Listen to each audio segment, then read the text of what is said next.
Orientação Espírita, o seu canal de espiritismo no YouTube, esclarecendo e consolando através dos princípios espíritas. Faça sua inscrição e renove sua vida. Vamos, juntos, fazer um mundo melhor.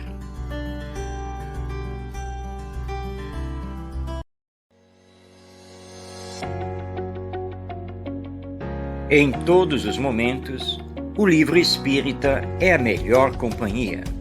Comprando em marcosdemario.com, você apoia a manutenção do canal Orientação Espírita.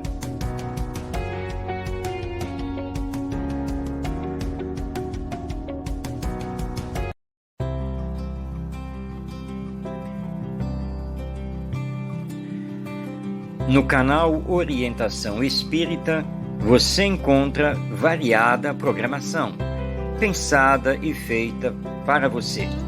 Acompanhe os nossos programas no YouTube. Um olhar para o futuro na construção da Era do Espírito.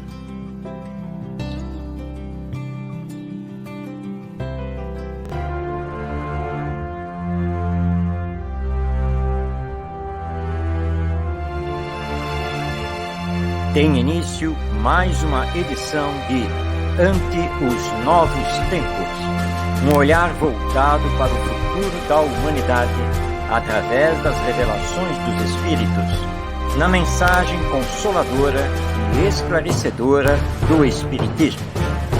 Fique agora na companhia de Marcos Demario.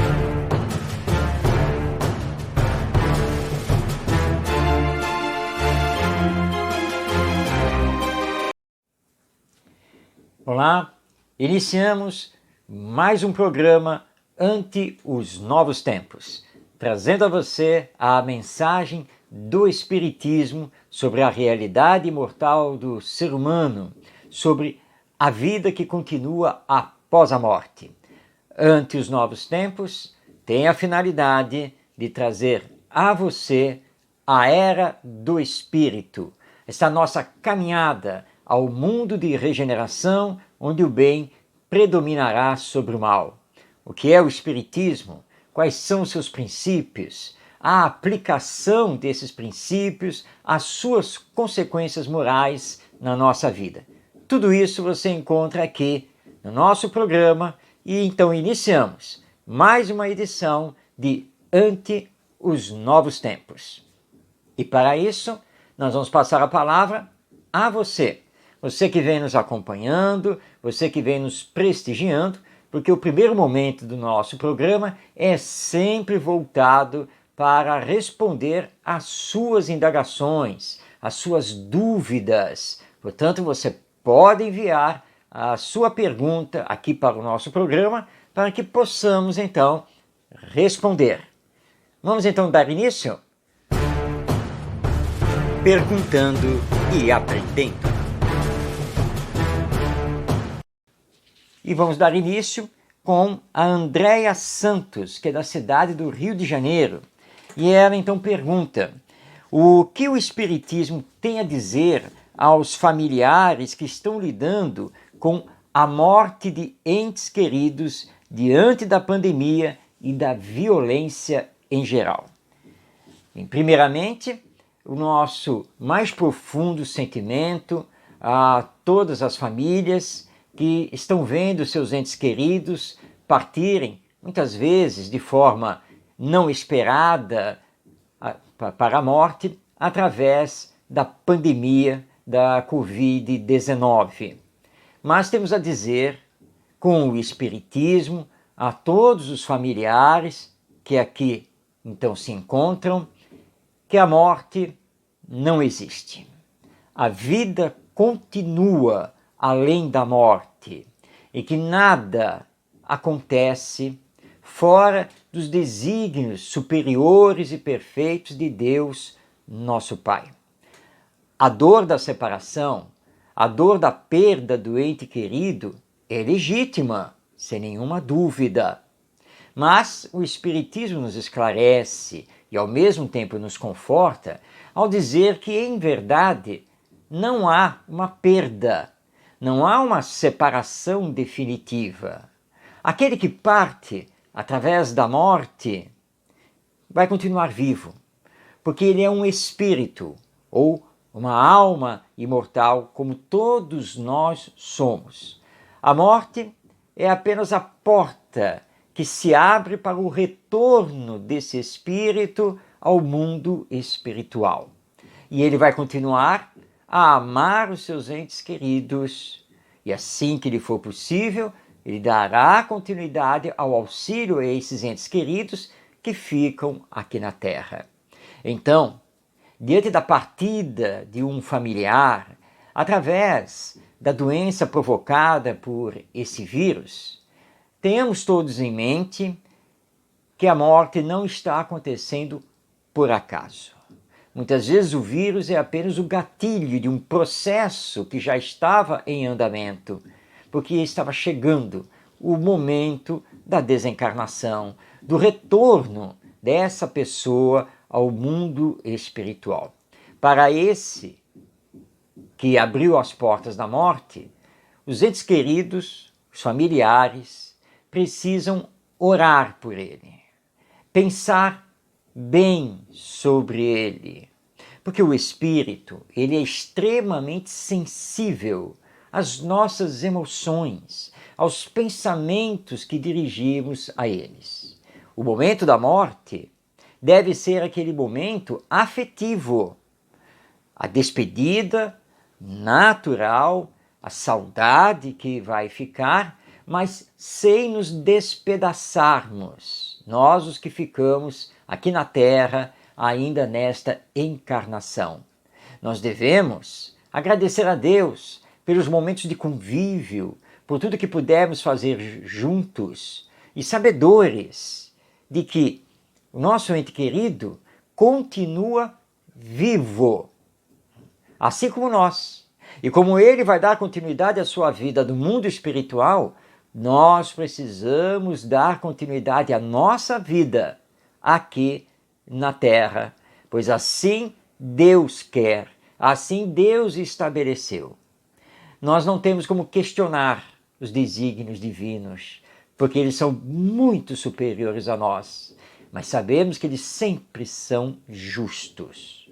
Então, que os familiares mantenham a calma, se unam, entendam que chegou o momento e que, apesar de toda a batalha travada pela nossa ciência, pelos médicos e enfermeiros, não havia condição de evitar a morte.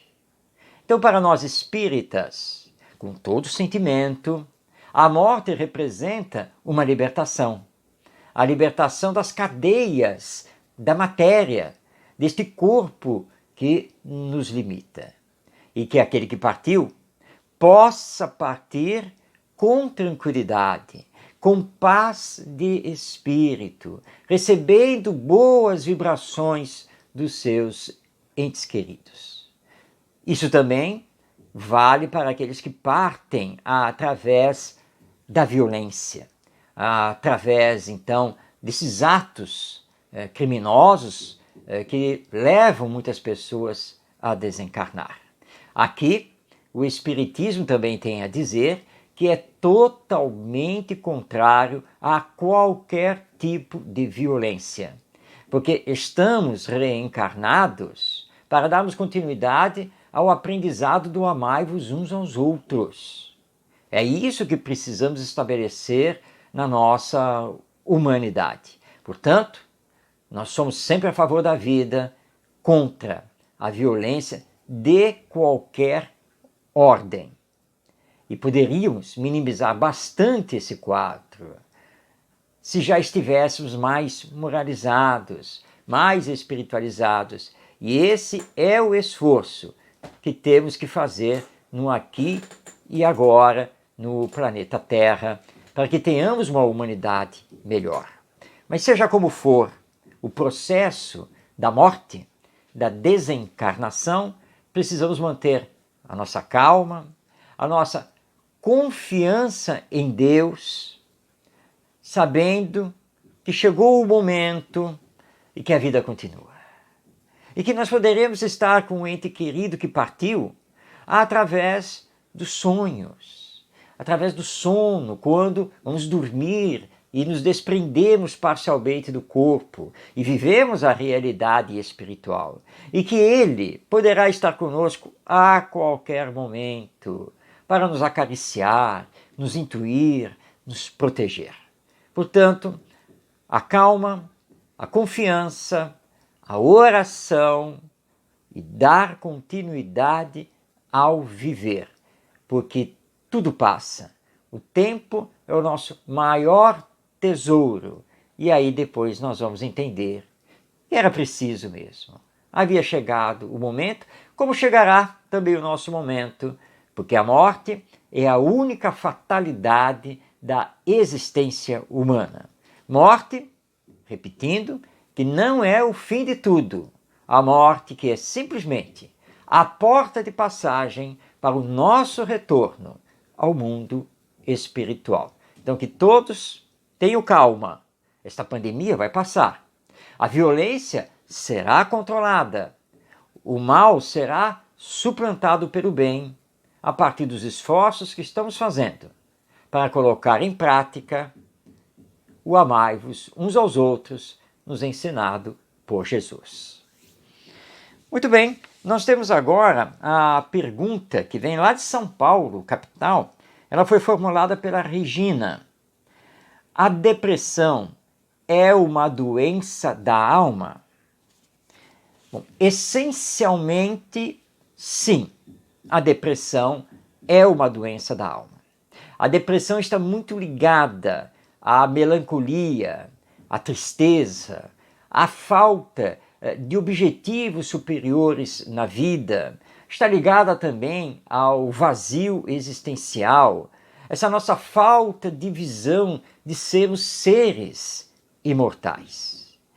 Todas essas causas, entre outras, podem nos levar então à depressão, que basicamente é a desistência de viver. É não ter mais esperança, é não conseguir enxergar mais nada de positivo, nem em si mesmo, nem nos outros, nem na vida. Mas a depressão é uma doença muito perigosa, porque é uma doença que pode nos levar à morte, seja através do suicídio consciente, seja através de um processo obsessivo, porque a pessoa se predispõe com essa sua fraqueza moral a ser influenciada pelos espíritos inferiores, que não desejam nem o nosso bem, nem a nossa felicidade. E esses espíritos vão fazer de tudo, desrespeitando o nosso livre-arbítrio, para nos levar à morte, porque é sim o desejo deles. Então nós precisamos tratar a depressão. Precisamos tomar cuidado com as melancolias, com as tristezas recorrentes que começam sempre a acontecer. Precisamos tomar muito cuidado com isso. O Espiritismo não descarta procurar o atendimento psicoterápico. Precisamos sim. A psicoterapia é muito importante nesses casos de depressão, assim como também o atendimento fraterno no centro espírita, a terapêutica do passe, do estudo, de ouvir uma boa palestra, da leitura edificante. Mas, acima de tudo, a força de vontade para viver. A benfeitora espiritual Joana de Ângeles, através do médium Divaldo Pereira Franco, tratando dessa questão de se suplantar a depressão, de combater a depressão, ela então nos dá um passo a passo de 5 itens para todos nós. Vamos conhecer então esse passo a passo da nossa querida benfeitora espiritual Joana de Ângeles. O primeiro, dizer a si mesmo: a vida é bela. E de fato ela é bela. Ela é maravilhosa. Basta olharmos para a natureza, o sol que todos os dias vem nos aquecer, a lua e as milhares, milhões de estrelas no céu ao anoitecer. A vida é muito bela, onde nós temos oportunidades maravilhosas de aprender, de realizar, de trabalhar, de crescer, de conhecer os nossos amores, nossos afetos. Então temos que dizer a nós mesmos: a vida é bela. Só depende de como a estamos enxergando, nada mais do que isso. Segundo passo, dizer a si mesmo: eu nasci para amar. E isso é verdade, porque Deus, nosso Pai, nos destina à perfeição. E é por isso que Jesus veio nos dizer que, além do amar a Deus acima de todas as coisas, o segundo maior mandamento da lei divina, e tão importante, tão igual quanto esse primeiro, é amar a si mesmo e ao próximo. Portanto, nós nascemos, nós reencarnamos para aprendermos a amar, começando a nos amar para podermos amar o próximo. A vida vibra no amor. Terceiro passo, eu nasci para servir. Porque nós, seres humanos, espíritos reencarnados, somos seres de ação. Nós somos seres que sonhamos, que criamos, que trabalhamos, que transformamos. Por isso, não podemos dar espaço à melancolia, à tristeza, à depressão. Nós somos seres de atividade e nascemos, portanto, para servir, não apenas a nós mesmos, mas a servir aos outros, porque não há maior glória no mundo do que servir ao próximo. Quarto passo, o mal que me faz mal é o mal que eu faço. Não é o mal que os outros me fazem. O mal que me faz mal é o mal que eu estou fazendo aos outros. A depressão é um mal, não apenas para si mesmo, mas para os outros, porque atinge os familiares, atinge os amigos, a própria lei divina. Então, não tenhamos o olhar sobre os outros, como eles nos veem, como nos julgam ou o que fazem para nós. Temos olhar para nós. O que eu preciso fazer para me melhorar? O que eu preciso fazer apenas para praticar o bem e sem esperar nenhum tipo de recompensa. E, finalmente, o quinto passo apresentado por Joana de Ângeles. Há um sol brilhando dentro de mim. Porque é o pensamento positivo, o pensamento que se volta ao seu potencial divino. Porque, como disse Jesus, nós somos o sal da terra. Nós somos a luz do mundo. E é por isso que não temos que parar. É por isso que é continuar sempre, trabalhando sempre, aprendendo sempre, construindo sempre. Então não esqueça de colocar esses 5 passos apresentados por Joana de Ângeles para você. E a depressão não terá mais lugar. A vida é bela. Eu nasci para amar. Eu nasci para servir. O mal que me faz mal é o mal que eu faço. E há um sol brilhando dentro de mim. E assim, a depressão será vencida. Continuando aqui com a participação de todos os nossos internautas, todos que acompanham o nosso programa, nós recebemos a pergunta da Maria Clara, que é da cidade do Rio de Janeiro. Qual é a explicação para nada dar certo na minha vida? Pois por mais que eu me esforce, existem várias causas. Em Espiritismo, nós aprendemos que existem as causas ligadas às nossas vidas anteriores e que existem as causas atuais, ligadas àquilo que nós estamos fazendo no aqui e agora. Muitas vezes as coisas não estão dando certo porque nem sempre nós sabemos o que queremos da vida. Nem sempre fazemos as melhores escolhas. Nem sempre estamos no melhor caminho para gerar a felicidade para nós. Então nós temos aí causas ligadas à atualidade. Quando nos deixamos levar pelo orgulho, pelo egoísmo e pela imprevidência. Essas coisas fazem com que não consigamos ser felizes. Fazem com que não consigamos atingir as nossas metas. Quantas vezes nós colocamos os nossos objetivos de vida em coisas apenas materiais e nada mais do que isso. E, portanto, qualquer insucesso de ordem material já vai nos gerar infelicidade. Então as coisas não estão dando certo porque nós é que estamos usando mal o livre-arbítrio. E nós não estamos fazendo as boas escolhas.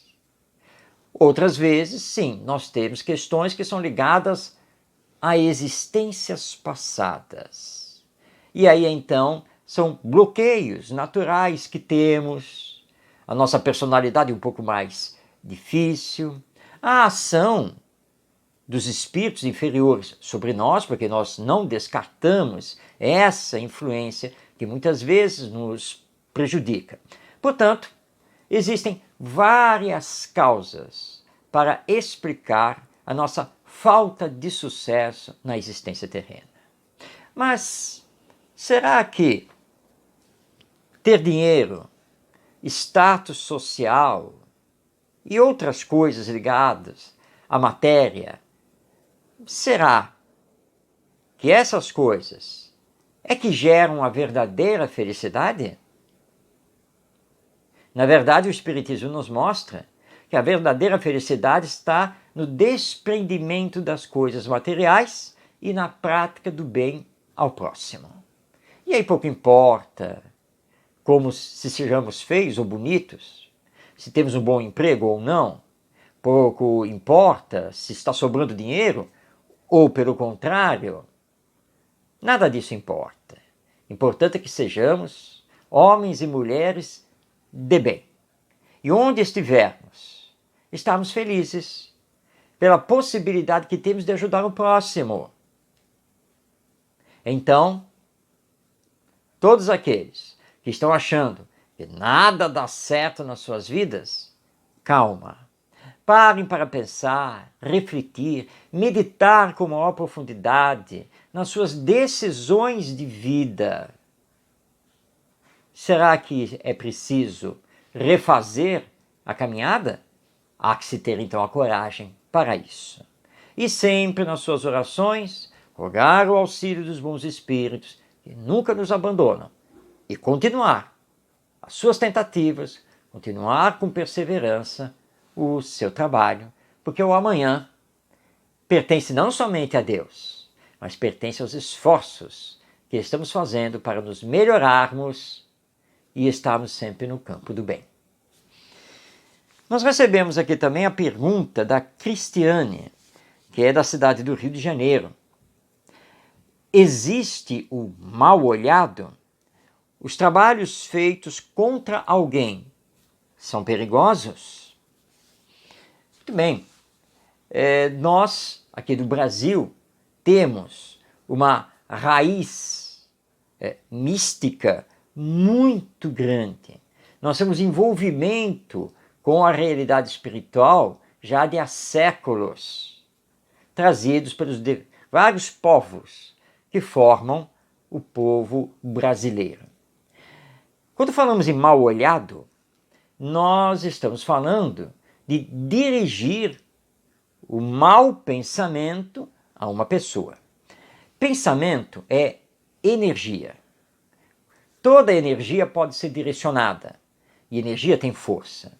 Portanto, quando começamos a pensar mal de alguém, que na crendice popular é o chamado mal olhado, de fato, nós podemos sim atingir aquela pessoa. O pensamento constante, negativo, desejando o mal a uma pessoa, se essa pessoa der a sintonia, ela será sim prejudicada ela será atingida. Para que isso não aconteça, todos nós precisamos pensar no bem, pensar apenas coisas boas e sintonizarmos com os ensinos morais do Evangelho, os ensinos de Jesus. Porque quem está no esforço da sua transformação moral, quem se esforça em só pensar coisas boas, é como se ele se protegesse através de um escudo de energias boas, equilibradas. E aí então não poderá ser atingido por esses maus pensamentos de terceiros, nem mesmo pelo ataque de espíritos inferiores. Mas existe sim, e é por isso que precisamos controlar os nossos pensamentos e estarmos sintonizados com Jesus. Quanto aos chamados trabalhos que são encomendados, né, e que espíritos muito primitivos, inferiores, são chamados, também é preciso tomar muito cuidado. Porque aí nós estaremos, para quem faz esses trabalhos, se aproximando do que popularmente é chamado de pacto com o diabo, pacto com o demônio, como se vendesse a sua alma. Claro que isso é folclórico, não é uma realidade, mas esses espíritos que são muito primitivos, muitos deles são maus, não querem o nosso bem, eles vão cobrar a fatura depois. Você não o chamou? Não fez lá um trabalho contra alguém? Não pediu que em seu nome eles agissem contra esse alguém? Ou lhe beneficiassem em algum ganho, na maioria das vezes não lícito? Eles vão fazer aquilo que for possível. E se conseguirem, vão cobrar depois de você. Porque nada é de graça. E isso pode gerar uma obsessão terrível de difícil tratamento.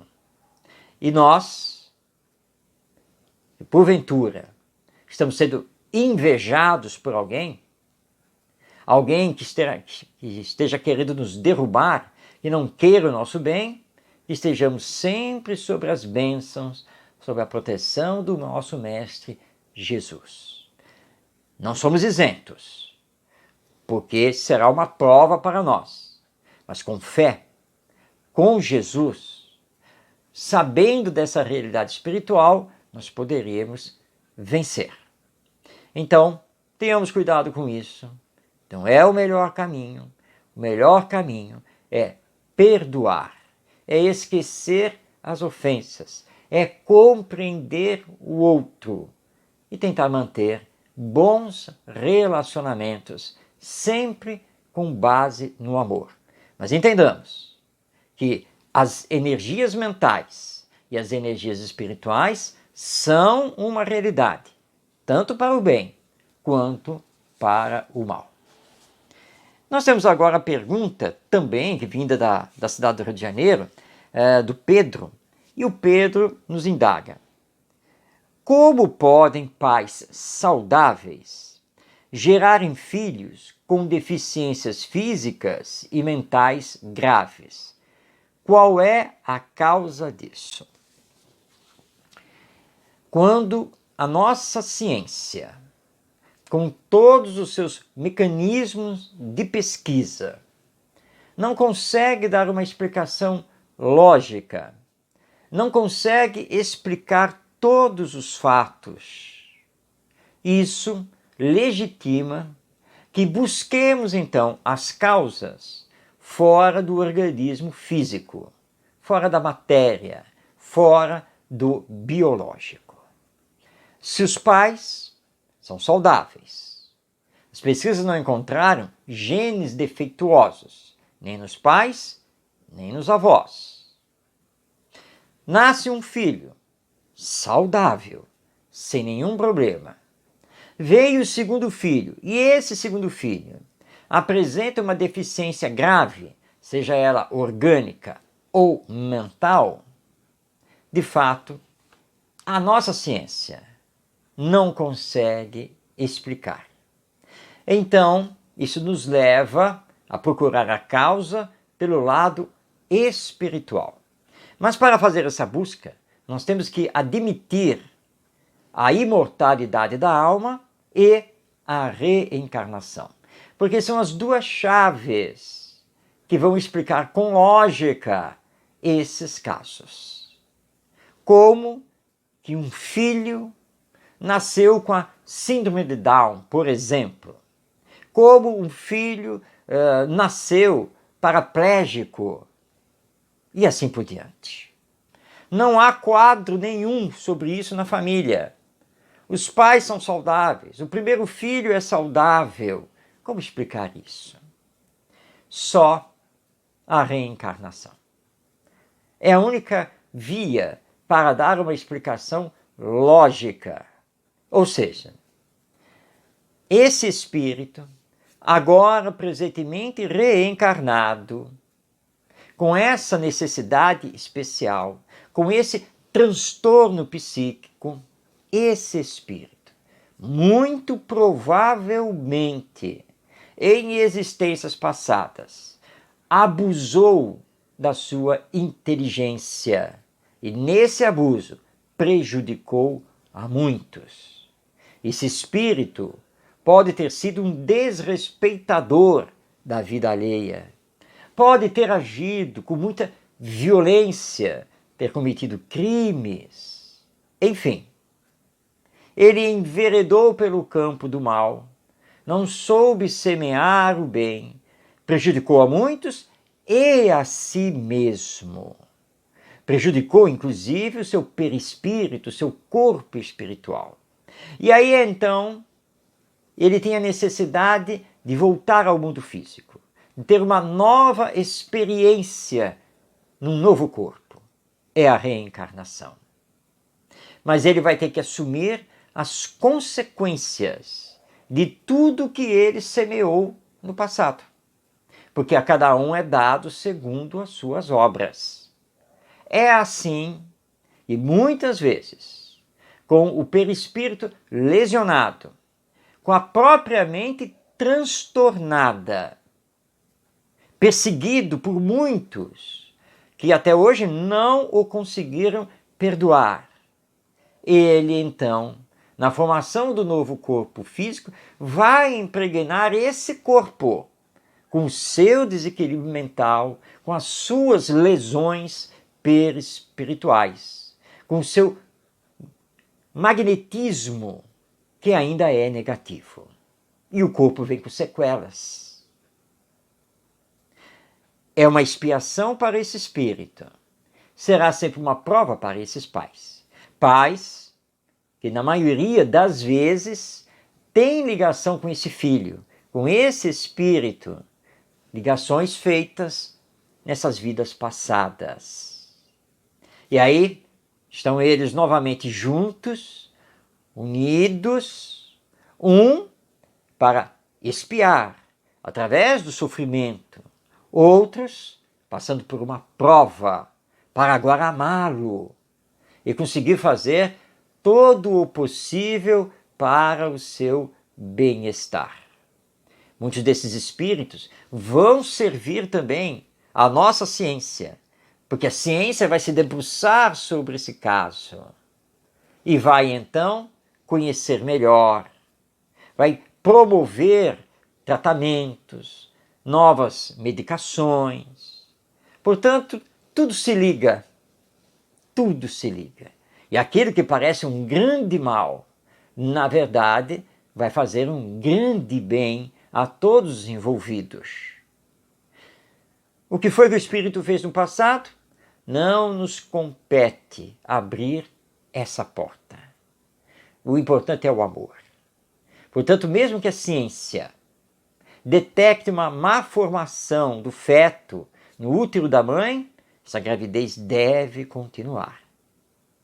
E ao recebermos esse espírito, os pais precisam dedicar todo o amor a ele. Fazer todos os esforços para cuidar bem, para educá-lo. Não importa quanto tempo de vida ele terá, nem se ficará ali numa cama para o resto da vida. E aqui nós podemos citar o físico inglês mundialmente famoso, Stephen Hawking. Ele nos deu um grande exemplo. Ele, uma doença degenerativa que teve início aos 18 anos de idade, ele que viveu com mais de 70 anos, gerou filhos e é considerado um dos maiores físicos da humanidade de todos os tempos. Nunca parou de estudar, escreveu muito, teorizou e, como ele sempre disse, ele, diante daquela doença, ele simplesmente optou pela vida, continuar a viver. E ele viveu praticamente 50 anos, pouco mais de 50 anos, numa cadeira de rodas, ligado a um computador. No final, seus últimos anos de vida, ele nem mexia a cabeça. Era totalmente paralisado, mas plenamente consciente, escrevendo, dialogando, se comunicando através de um programa especial de computação, com eletrodos ligados ao seu cérebro. Um gênio, auxiliando o progresso da humanidade. Portanto, a imortalidade da alma e a reencarnação é que podem explicar essas síndromes e esses transtornos. Mas bem, chegamos ao final da primeira parte do nosso programa Ante os Novos Tempos. Não deixe de participar, envie a sua pergunta. Você pode fazer isso pelo YouTube, no canal Orientação Espírita, e também através tanto do Telegram quanto do WhatsApp. Eu estou esperando por sua participação. Vamos agora passar a palavra aos poetas do além, os poetas desencarnados, que vêm através da porta da mediunidade para continuar a nos trazer a beleza dos poemas, fazer com que sonhemos. Este, então, vai ser o nosso momento poético. Poesia Espírita. Traz hoje dois poetas. Hoje nós temos aqui uma presença dupla dos poetas do além. Ambos psicografados pelo nosso querido médium Francisco Cândido Xavier. Tão famoso, tão querido Chico Xavier.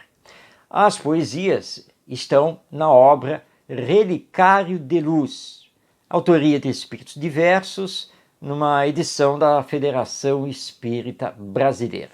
O primeiro poeta que vamos conhecer é Rodrigues de Abreu.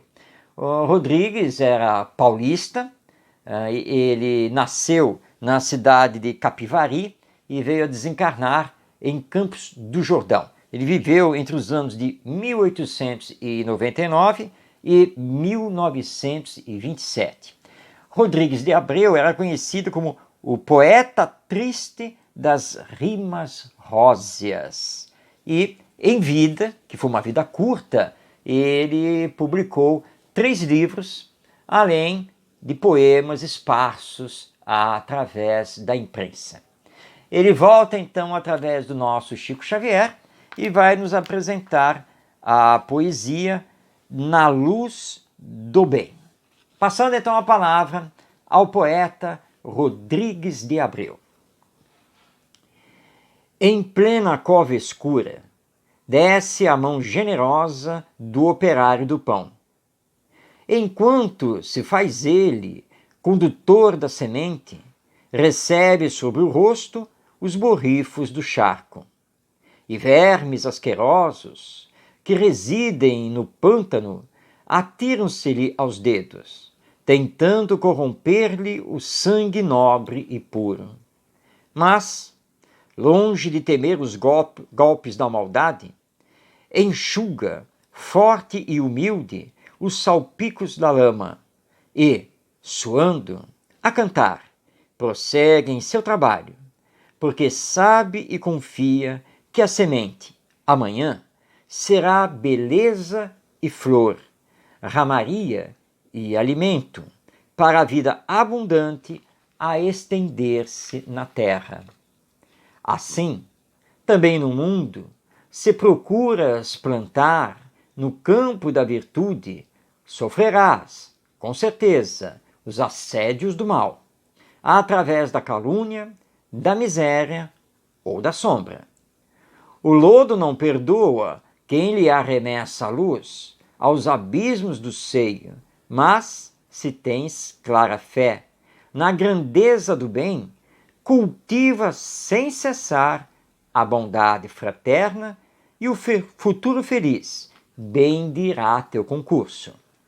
Descerrando-te ao ser, largo e lindo horizonte, em cuja glória excelsa encontrarás caminho ditoso e resplendente para o retorno ao lar da alegria sem fim. Eis então a poesia Na Luz do Bem, do poeta Rodrigues de Abreu, através do nosso Chico Xavier. Bem, agora nós vamos trazer um poeta lusitano, um poeta das terras de Portugal, um poeta famoso, que é João de Deus. João de Deus viveu de 1830 a 1896, portanto, no século XIX. É considerado um dos maiores líricos da língua portuguesa. Ele vem, então, através do nosso Chico Xavier, também, no livro Relicário de Luz, com a poesia Na Sementeira Infantil. Diz, então, João de Deus: um coração de criança é livro branco na prova, em cuja essência descansa a bênção da vida nova. Teu filhinho, tenro e puro, de face rósea e louçã, será homem no futuro e vai ser pai amanhã. Furtas teu filho à oficina? És rude e mau companheiro? Jesus, na infância divina, foi pequeno carpinteiro. Criança muito mimada, sem disciplina que apura, mais tarde chora na estrada ao vento da desventura. As portas do orgulho cerra ao teu filhinho a seu bem. Quem torna a carne na terra, vem buscar o que não tem. No universo de teu lar, não te esqueças do porvir. Criança por educar é mundo por construir. Dar à infância mais conforto e mais lições é dever. Vegetal que cresce torto, vive torto até morrer. Se queres a excelsa vinha pelos campos da existência, salvemos a criancinha de nossa própria falência. Que forte incêndio acenderam, guerra insana, dores mil, é que os homens se esqueceram da sementeira infantil. A pretexto de carinho, de ternura sem rival, não atires teu anjinho aos precipícios do mal. Eis aqui então a poesia Na Sementeira Infantil, do poeta português João de Deus. Nosso momento poético trouxe então para nossa reflexão dois poetas. Um brasileiro, Rodrigues de Abreu, outro português, João de Deus, ambos pela psicografia de Chico Xavier, para nos solicitar pegarmos o caminho do bem e educarmos as nossas crianças. Este é o momento poético do programa de hoje. E agora vamos fazer aquela pausa sempre necessária para uma boa reflexão. Agora é a hora de todos nós darmos uma parada para aprendermos a viver melhor.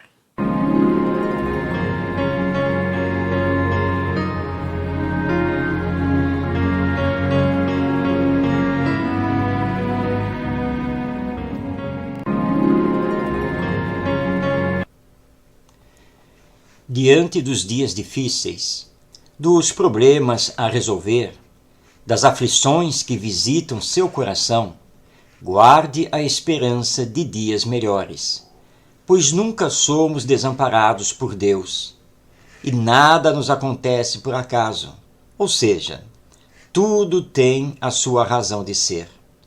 Lembre-se que a vida continua, aqui e no mundo espiritual, e que cabe a cada um de nós acionar a força de vontade e prosseguir em frente.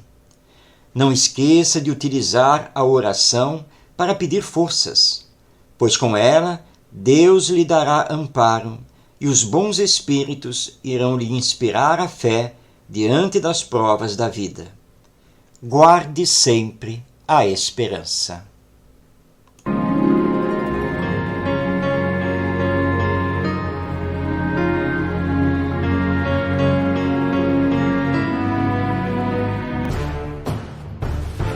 Entendendo com o Espiritismo. Bem, chegamos ao momento do nosso comentário. Chegamos àquele momento onde vamos abordar um assunto da vida através dos esclarecimentos, através das explicações que o Espiritismo nos dá. E hoje nós vamos conversar sobre uma questão que basicamente atinge a todos nós. E não é de hoje, mas na verdade, desde que nós, seres humanos, estamos aqui na face da Terra. Muitas pessoas, quando se veem envolvidos com essa questão, nos perguntam, porque querem saber qual é a explicação espírita, se tem como curar, se tem como parar, se tem como não deixar mais acontecer. Estamos falando da mediunidade.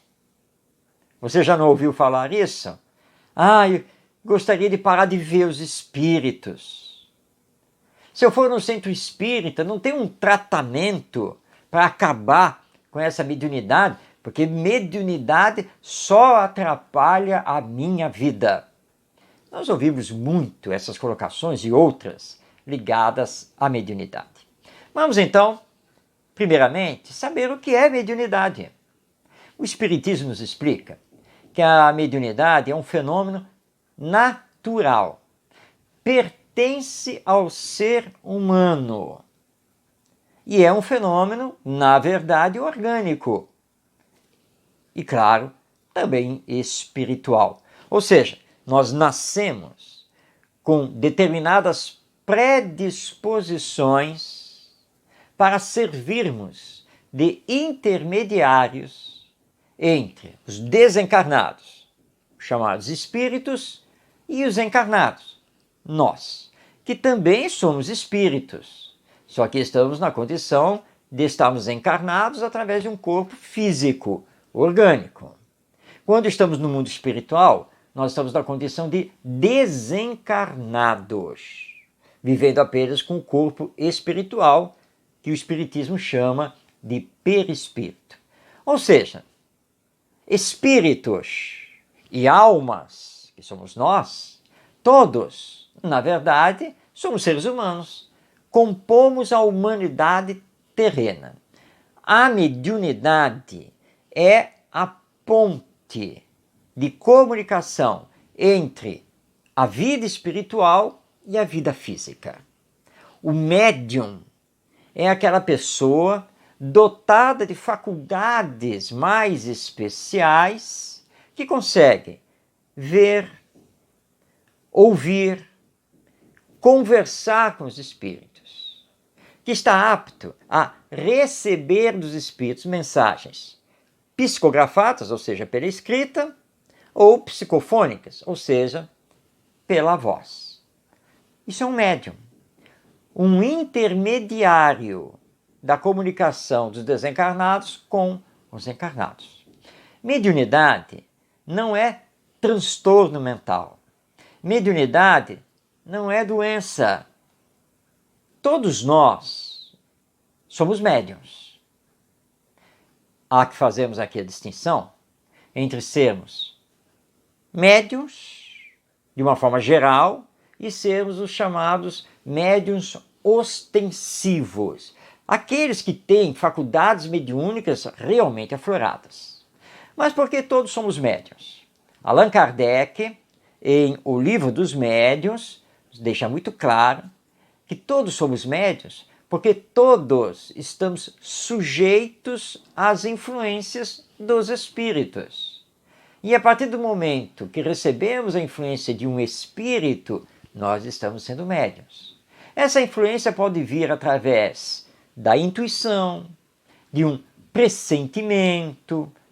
Tudo isso já caracteriza mediunidade. Embora não vejamos os espíritos, embora não sejamos médiuns, psicógrafos, como por exemplo os famosos Chico Xavier e Divaldo Pereira Franco, mas não deixamos de ser médiuns. Então, não temos que ter medo da mediunidade. Não temos que fugir da mediunidade. Mas aí você está pensando, mas acontece que a mediunidade está atrapalhando a minha vida. Bem, quando nós não conhecemos a realidade espiritual, nem os mecanismos de funcionamento da mediunidade, é natural que ela então nos incomode, que ela nos atrapalhe. Por isso, o Espiritismo convida ao médium que estude. Estude para conhecer a mediunidade, porque o médium precisa se educar.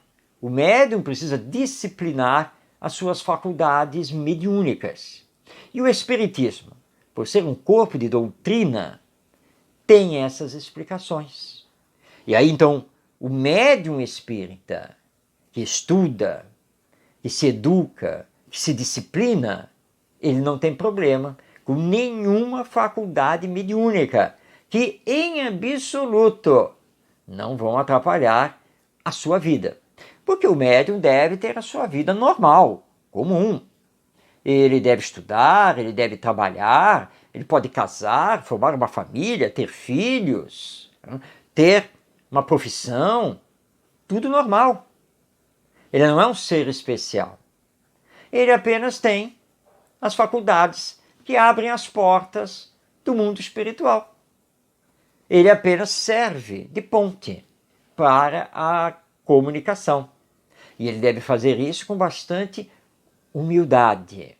Porque os autores das falas, os autores dos livros, das mensagens, são os desencarnados, os espíritos. Ele é apenas o intermediário.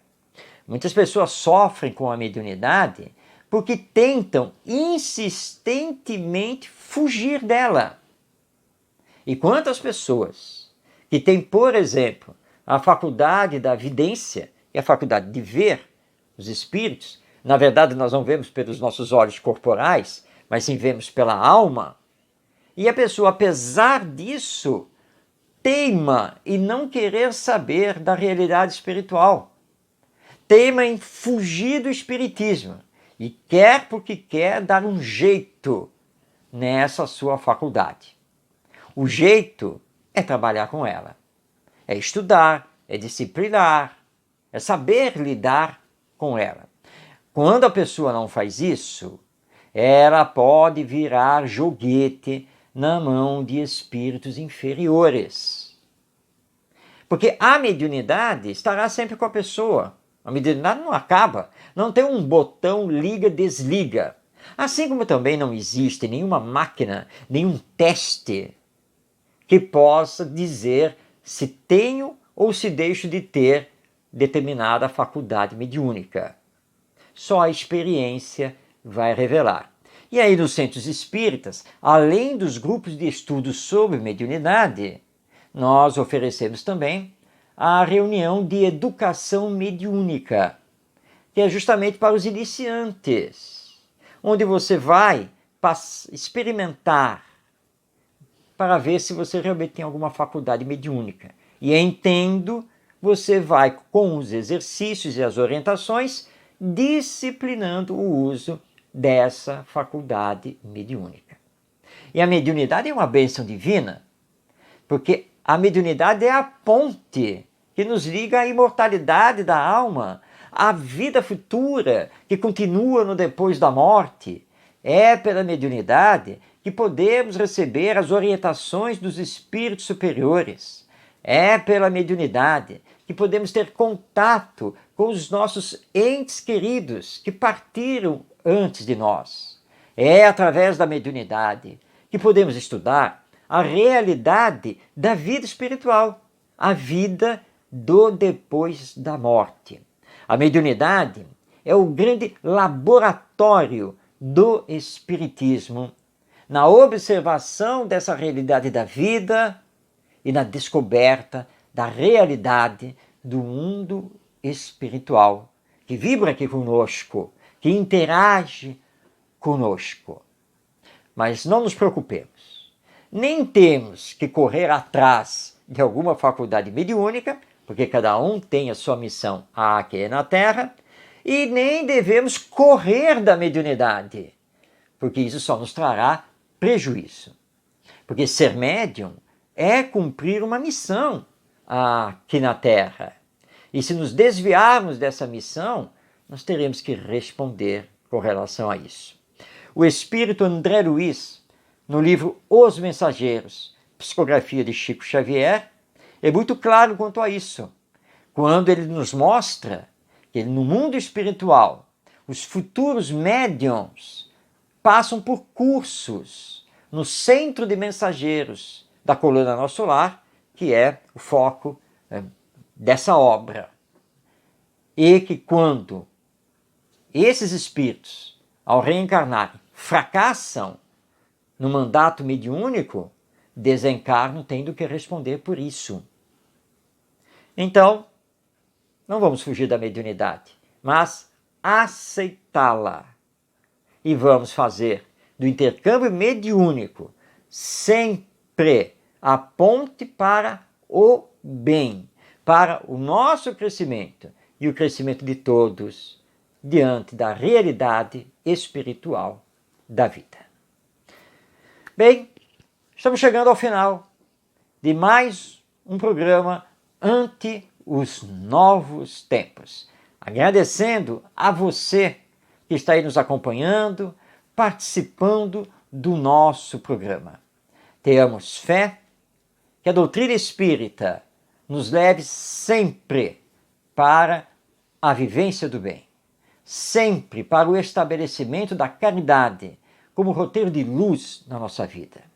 Que o amor possa sempre vibrar em nós e nos unir rumo à era do Espírito, nesta caminhada que estamos fazendo com força de vontade para transformarmos a Terra num mundo de regeneração. Que Deus, nosso Pai, nos abençoe. Que Jesus, nosso Mestre, seja o nosso guia e modelo nesta vida. E até nosso próximo encontro, mais uma edição de Ante os Novos Tempos.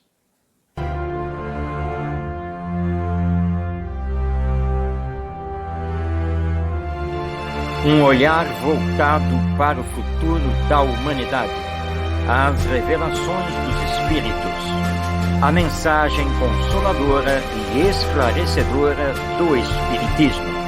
Este é o programa Ante os Novos Tempos.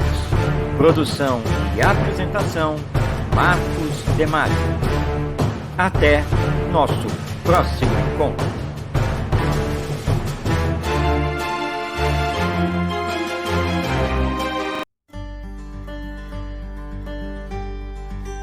Orientação Espírita, o seu canal de espiritismo no YouTube, esclarecendo e consolando através dos princípios espíritas. Faça sua inscrição e renove sua vida. Vamos, juntos, fazer um mundo melhor.